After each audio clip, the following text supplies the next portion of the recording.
দেবরাজের ল্যাপটপে তদন্তকারীদের নজর, ল্যাপটপের সঙ্গে মোবাইল ফোনেও।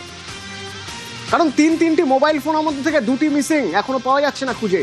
আর একটা যেটা পাওয়া গেছে সেটার একাধিক জায়গায় দেখা যাচ্ছে চ্যাট হিস্ট্রি ডিলিট করা হয়েছে। তাহলে ওই চ্যাটে কি ছিল যেগুলো ডিলিট করে দিতে হলো, যেগুলো তদন্তকারীদের হাতে পড়লে হয়তো বিপদ বাড়তো দেবরাজের? কি ছিল লেনদেনের তথ্য? কোথা থেকে টাকা কোথায় গিয়েছে, কার হাতে গিয়েছে, কার হাত থেকে এসেছে, সেই সব তথ্যই কি ওই চ্যাটে ছিল? কি ছিল ওই চ্যাটে? এবং যে চ্যাটগুলো ডিলিট হয়ে গেছে সেগুলো যদি আবার ফেরত না পাওয়া যায় বা সেগুলো যদি না দেখা যায়, তাহলে তো নতুন করে কোনো তথ্য প্রমাণ পাওয়া যাবেই না। তাহলে তদন্তকারীরা কি করবেন? অনুপ রয়েছে সরাসরি আমার সঙ্গে। অনুপ,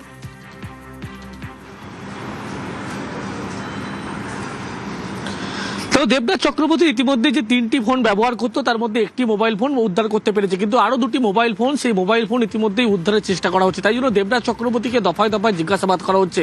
এবং দেবরাজ চক্রবর্তীর একটি মোবাইল ফোন উদ্ধার হচ্ছে, সেখান থেকে দেখা যাচ্ছে একাধিক যে চ্যাট, হোয়াটসঅ্যাপের যে চ্যাট, সেই চ্যাট ডিলিট করা হয়েছে, কল ডিটেলসের তথ্য ডিলিট করা হয়েছে। এবং মনে করা হচ্ছে একাধিক ব্যক্তির সঙ্গে যে কথোপকথন থেকে শুরু করে একাধিক বিষয় দেখা যাচ্ছে 4 তারিখ, গত 4 তারিখের পরবর্তী ক্ষেত্রে যেমন সমস্ত মেসেজ ডিলিট করা হয়েছে এবং 4 তারিখের আগেও একাধিক কথোপকথন সমস্ত কিছু ডিলিট করা হয়েছিল। এবং দেবরাজ চক্রবর্তীকে কিন্তু এই নিয়ে দফায় দফায় জিজ্ঞাসাবাদ করা হচ্ছে। ইতিমধ্যেই ফরেন্সিক আধিকারিক তাদের সহযোগিতা নেওয়া হচ্ছে, তার কারণ মোবাইল ফোনের একাধিক যেহেতু চ্যাট ডিলিট করা হয়েছিল এবং সেগুলো পুনরুদ্ধারের চেষ্টা করা হচ্ছে। দেবরাজ চক্রবর্তী বলা হচ্ছে 3টি মোবাইল ফোন ব্যবহার করতো, কিন্তু 2টি মোবাইল ফোন এখনো পর্যন্ত মিসিং রয়েছে। সেই মোবাইল ফোনেও কিন্তু আরো বেশ কিছু জোরালো তথ্য রয়েছে এমনটা মনে করছে। এবং অন্যদিকে তাদের অনুমান এখান থেকেও কিন্তু চ্যাট ডিলিট করা হয়েছে এবং সেই মোবাইল ফোন পাওয়ার পরবর্তী ক্ষেত্রে ফরেন্সিকে পাঠাবে সেগুলো পুনরুদ্ধারের জন্য। কিন্তু অন্যদিকে বলা হচ্ছে দেবরাজ চক্রবর্তীকে সেই নিয়ে বারবার ইতিমধ্যে জিজ্ঞাসাবাদ করা হচ্ছে, তার কারণ যে আরো 2টি মোবাইল ফোন তিনি ব্যবহার করতেন, সেই 2টি মোবাইল ফোন কিন্তু গুরুত্বপূর্ণ তদন্তে, এমনটাই তারা মনে করছে। অনুপ, এর আগে ল্যাপটপ পাওয়া গেছে, সেই ল্যাপটপ থেকে কি পাওয়া গিয়েছে?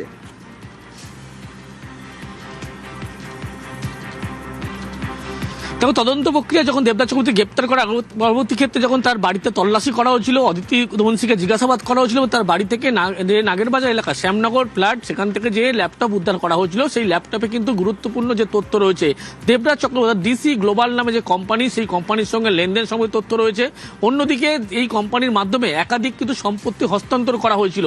তার পাশাপাশি 2021 থেকে 2024 পর্যন্ত একাধিক সম্পত্তি কেনা হয়েছিল, এরকমও তথ্য মিলেছে। তার পাশাপাশি দেখলে দেখা যাবে এই কোম্পানির মাধ্যমে কিন্তু অর্থাৎ ঝাড়খণ্ডের এক ব্যবসায়ীকে টাকা ট্রান্সফার করা হয়েছে একাধিকবার এবং মনে করা হচ্ছে ভিন রাজ্যে হোটেল ব্যবসার ক্ষেত্রে কিন্তু ইনভেস্ট করা হয়েছিল। সেই কারণে ল্যাপটপ থেকে যে তথ্য উদ্ধার হচ্ছে বা ল্যাপটপ কিন্তু তদন্তে অনেক অগ্রগতি আনবে। তার কারণ এই ডিসি গ্লোবাল কোম্পানির কথা বলা হচ্ছে, এই দেবরাজ চক্রবর্তীর এই কোম্পানির মধ্যে একাধিক লেনদেন, হস্তান্তর, সম্পত্তি, বিভিন্ন কিছু তথ্য মিলেছিল। এবং এই ল্যাপটপ থেকেই কিন্তু এই ল্যাপটপ দেখিয়ে বেশ কিছু তথ্য পাওয়ার পরে তা নিয়ে পরিষ্কার হওয়ার জন্য, জোরালো হওয়ার জন্য আরো দেবরাজ চক্রবর্তীকে দফায় দফায় জিজ্ঞাসাবাদ করা হবে, এমনটাই সিটের পক্ষ থেকে স্পষ্ট করা হচ্ছে। ডিসি গ্লোবাল কোম্পানি, এই ডিসি গ্লোবাল কোম্পানি মূলত কি কাজ করত? মানে একটা কোম্পানি ফর্ম করা হয়, সেই কোম্পানির মাধ্যমে হয়তো জমি বাড়ি কেনা বেচা হতে পারে, সেই কোম্পানির মাধ্যমে কনস্ট্রাকশনের কাজ হতে পারে। এই ডিসি গ্লোবাল কোম্পানির কি কাজ হতো? এই কোম্পানির কাজ কি?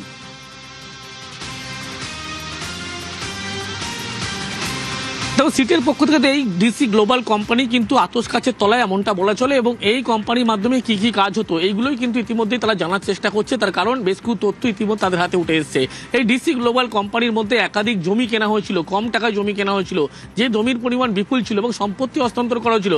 অর্থাৎ দেবরাজ চক্রবর্তীর যে সমস্ত কাজকর্ম তিনি করতেন, হোটেল ব্যবসায় যে সমস্ত বিনিয়োগ থেকে শুরু করে প্রত্যেকটি ক্ষেত্রে এই কোম্পানির মাধ্যমেই করতো। এবং দেবরাজ চক্রবর্তী যখন ব্যারাকপুর জেলার সাংগঠনিক দায়িত্ব পেয়েছিল, যুবর দায়িত্ব পেয়েছিল, তখন থেকে কিন্তু প্রথম যখন যুবর দায়িত্ব পায় এই ডিসি গ্লোবাল কোম্পানি খোলা হয়েছিল। এবং এই কোম্পানির মাধ্যমেই বলা হচ্ছে দেবরাজ চক্রবর্তী একাধিক ব্যবসার ক্ষেত্রে লেনদেন করেছিল, জমি কেনার ক্ষেত্রে লেনদেন করেছিল এবং সম্পত্তি হস্তান্তর থেকে শুরু করে প্রত্যেকটি ক্ষেত্রে এই কোম্পানিকে সামনে রেখে সমস্ত কিছু করেছিল। তার কারণ ইতিমধ্যেই সিটের পক্ষ থেকে আতস কাছের তলায় রাখছে ডিসি গ্লোবাল কোম্পানিকে। তার কারণ এই কোম্পানির ধরেই কিন্তু বেশ কিছু সম্পত্তির হদিশ মিলেছে। 200 কোটি টাকার কিন্তু এখনো পর্যন্ত সম্পত্তির পরিমাণ হদিশ মিলেছে। রাজারহাট, নিউ টাউন থেকে শুরু করে জগদীশপুর মৌজা, অন্যদিকে ঠাকদারি মৌজা, এই প্রত্যেকটি জায়গায় এই বিপুল পরিমাণ যে জমি কেনা হয়েছিল দেবরাজ চক্রবর্তী পরবর্তী ক্ষেত্রে লক্ষ্য করা যাচ্ছে 2021 থেকে 2024-এর মধ্যে সেগুলো ডিসি গ্লোবাল কোম্পানির মাধ্যমেই দেবরাজ চক্রবর্তী কিনেছিলেন এবং যে সমস্ত ব্যবসায়িক কাজকর্ম তার এই কোম্পানির মাধ্যমেই তিনি করতেন। এবং এমনটাই অফিস ছিল, তার বাড়ির অফিস, পুরনো বাড়ির এই অফিসে বসেই সমস্ত কাজকর্ম দেখভাল তিনি করতেন।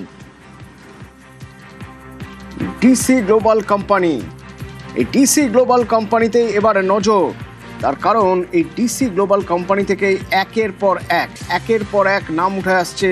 এবার তদন্তকারীরা মনে করছেন যে এই ডিসি গ্লোবাল কোম্পানি এখান থেকেই কি আসলে টাকা সাইফন করা হতো, এক জায়গা থেকে আরেক জায়গায় দেওয়া হতো, এই প্রশ্নগুলো উঠছে। এবং দেবরাজ চক্রবর্তীকে আজ যখন জিজ্ঞাসাবাদ করা হয়, দেবরাজ চক্রবর্তীর কাছ থেকে বেশ কিছু তথ্য পাওয়া গেছে এবং বেশ কিছু তথ্য পাওয়া যায়নি, কারণ সেই প্রশ্নগুলোর উত্তর তিনি দিচ্ছেন না। সবচেয়ে গুরুত্বপূর্ণ হলো দেবরাজ চক্রবর্তী কিভাবে দেবরাজ চক্রবর্তী এক জায়গা থেকে আরেক জায়গায় চলে গেলেন এবং যখন গিয়েছেন ক্যাশ টাকা নিয়ে গিয়েছেন। দেবরাজ চক্রবর্তী কিভাবে এত টাকার মালিক হয়ে গেলেন।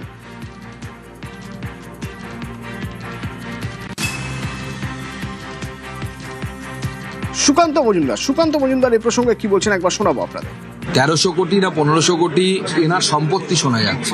তাহলে এই সম্পত্তি শুধু দেবরাজের সম্পত্তি না, এর মধ্যে অভিষেক বন্দ্যোপাধ্যায়েরও কিছু সম্পত্তি আছে ওর নামে করা বা ওনার স্ত্রীর নামে করা, এই সবই তদন্ত হওয়া উচিত। আমরা বিভিন্ন সময় দেখেছি, সে কালীঘাটের কাকুর সেই অডিও রেকর্ডিং হোক বা অন্য কোনো ক্ষেত্রে হোক, বারবার অভিষেক বন্দ্যোপাধ্যায়ের নাম এসেছে। বারবার অভিষেক বন্দ্যোপাধ্যায়ের নাম এসে এটা প্রমাণিত হয়ে গেছে যে উনি নৈবেদ্য ছাড়া খুশি হন না। তো স্বাভাবিকভাবে দেবরাজ এত কিছু করেছে, সে নৈবেদ্য পাঠায়নি ওখানে, সেটা তো হতে পারে না।